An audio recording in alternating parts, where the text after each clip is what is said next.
Again, second day in a row, Dan. Second day in a row with this shit. Yeah, it's Pro Wrestling Summit Clips. You already know what it is. I'm the guy. I'm somebody. I don't know who, but I'm somebody. Maybe I'm playing a gimmick. Who lives the gimmick anymore? We talked about that yesterday. We're getting into it again? Let's do it. We can talk about your gimmick part keep two. talking about gimmicks.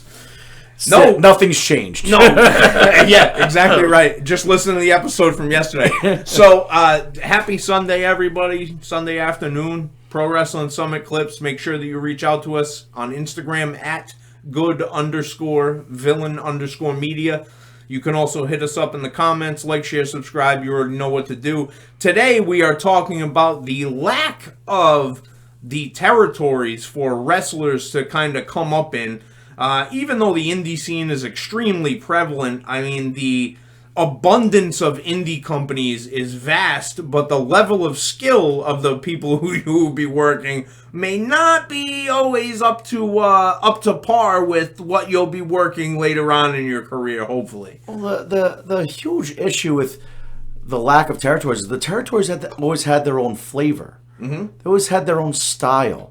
And you could tell the people that were well-traveled because they were able to adapt to a lot of different styles of wrestling, which would make multiple matches between the same competitors very interesting. Mm-hmm.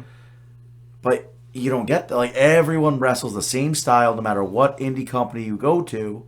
It's the kick out of everything and 55 super kicks. Mm-hmm. The strong style, if that's what you want to call it. But really, is it strong style? No, it's pussified bullshit wrestling. Mm-hmm. You can't believe any of it.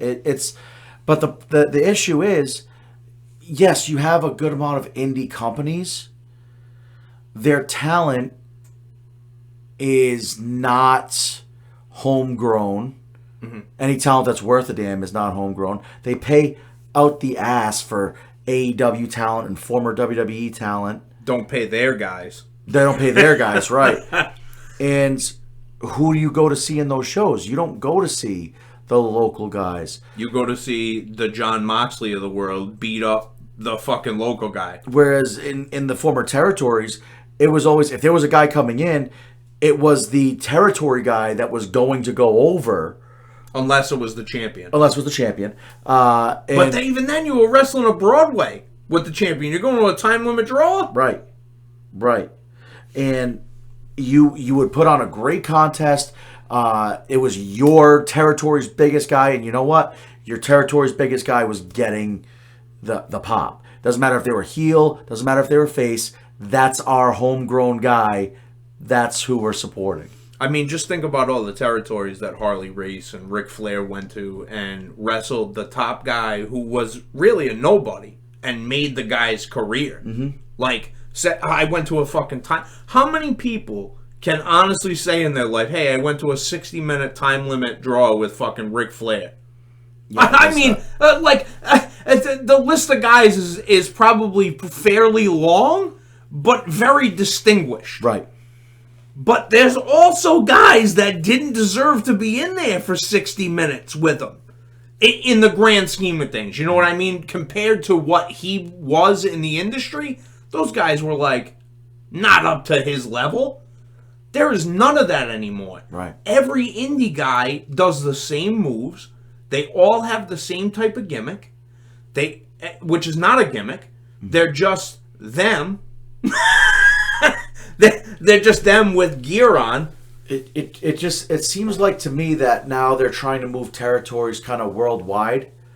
You know, you have like the European territory, you have the Middle Eastern territory, you have India, you have Japan and really Asia there. Yep. And of course America, Canada, you have Mexico, Puerto Rico. I mean, and it's good to have that, but it's not getting enough exposure. And if they were treating it like territories, the main guys from WWE and, well, basically WWE. WWE is the worldwide leader in sports entertainment. Right. So their guys would be going to those territories to bring attention there, make a name out of somebody, and have those guys come back and be featured in WWE. It's a funnel system, okay? The territories were always a funnel system to the bigger shows. Yeah. You worked Flair in a 60-minute match when you're the top guy in the territory. Well, they know, okay, can we strap the rocket to this guy and put him on national television in a storyline? That's how you got booked on bigger shows. And now in this day and age, It's social media. It would be so much more huge than it was back then in the territories because a lot of that stuff may not have been televised. A lot of that stuff may not have gone further than just photos and newspaper articles. Now, wrestling magazines. Right. That's what it was. Right. Now you have, I mean, everything can be streamed. Everything can be televised. Everything can be put out there. And to have a WWE talent show up in Mexico, to have a WWE talent show up on New Japan Pro Wrestling. I mean, when Shinsuke showed up in New Japan, it was a huge deal. When Noah. Pro Wrestling Noah. No, right. To wrestle Muda. Right. Yeah.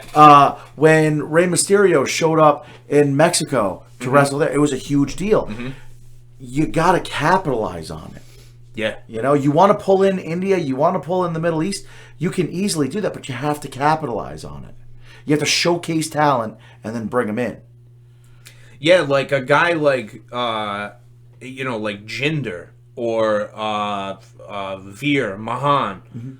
Like those guys, you would think would open up the India market. The problem is that they're Canadian. Right. So real Indians are like, these guys are like making a fucking mockery of like what like my culture is. Like it's a fucking what are we talking about? Right. So they're not going to buy into that. Exactly. And it's very simple to go and you have again, I say it's simple all the time, but it really is. All this stuff really is simple. It's basic thugonomics. Right. You have word life. But it's very simple. You have a guy go into these territories, work the top guy in the territory, work the top guy, get over on him. Now he's going to show up in WWE. You have a built-in storyline that you can run with, and you have a huge roster that you have talent that needs storylines. And you can show the footage of the show. And WWE is the best at that. I mean, they can produce the footage to look whatever fucking way they want. Michael Cole just, hey, last week in fucking India, we have... Send an announcer with them. Have an announcer come on and do American announcing with their fucking commentary team. I mean, how much is that really going to cost you to send out, 4 people, maybe, to a show? Some up-and-coming guys who need a little bit more seasoning, probably. I always come back to this when I think about guys who have really excelled in that territory system that are prevalent. Okay, now Edge, did the territory system up in Canada. They were doing with Tony Condello and all those guys. So he kind of ran the territories a little bit, but the guy who always rings true to me the most is Jericho. Yeah. That guy worked everywhere. He worked Germany, Mexico, he wrestled anywhere where there was an opportunity for him to wrestle. That guy is the most, right now, it can work a match with anybody. And he's old as fuck in terms of wrestling years. He's old. Yeah. And he still goes out there and puts on beyond quality matches and knows how to get guys over. That's not due to WWE. No. That's due to him working in Japan, Mexico, ECW, Germany, UK. That guy has worked everywhere. Well, I mean, and when you go back to the territory days, anybody who was working in multiple territories could tell you, working in these different crowds was different every single time. You had to present yourself in a different way each time to get yourself over. And there's no better preparation than getting that different experience. It's not the same when you have just WWE fans in different areas. No, because it's the same fans. Right. They're expecting the same product. The WWE product. Now, that's not the same from Mexico, from Japan. Mm-hmm. You have to work completely different in those territories, essentially. And just go back to the territory days, it was completely different. Oh, forget to it. The northeast, to the south, to the west. There was... Every single crowd was different. Those Southern guys who worked in like NWA, like Mid Atlantic or fucking NWA Florida, that was a completely different wrestling style to New York. And the best part is, like, the South was more story driven.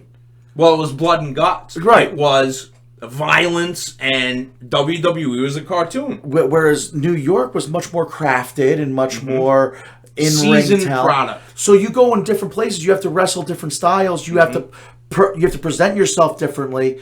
That experience is invaluable. The guys will never have that today, right? Because they're expected to go in and work indie-style matches against indie talent that they've probably already worked a million times. They're very familiar with, and they spot an entire match out, and there's no drama. Like that part of it, like, doesn't exist anymore. The whole psychology of the match is just gone. Like, bro, why is every match competitive? The squash matches are just gone. We're gonna talk about that at some point. Yeah. Not right now, but we're gonna talk about that at some point with the jobbers. Yeah. But goddamn, man, we fucking ran through it quickly. Shit, we went overtime. Danny's looking Jesus at me. Christ. Fuck yeah, we're like 2 minutes. Is that what's his problem? We can't hear you over there, Danny. Well, he doesn't want to speak up because he's whatever. Anyway, this has been Pro Wrestling Summit Clips. I already told you what to do, so go ahead and do it. Knowledge, been great to see you this week. Peace out, good villains. Talk next week. Monday for Raw. Peace.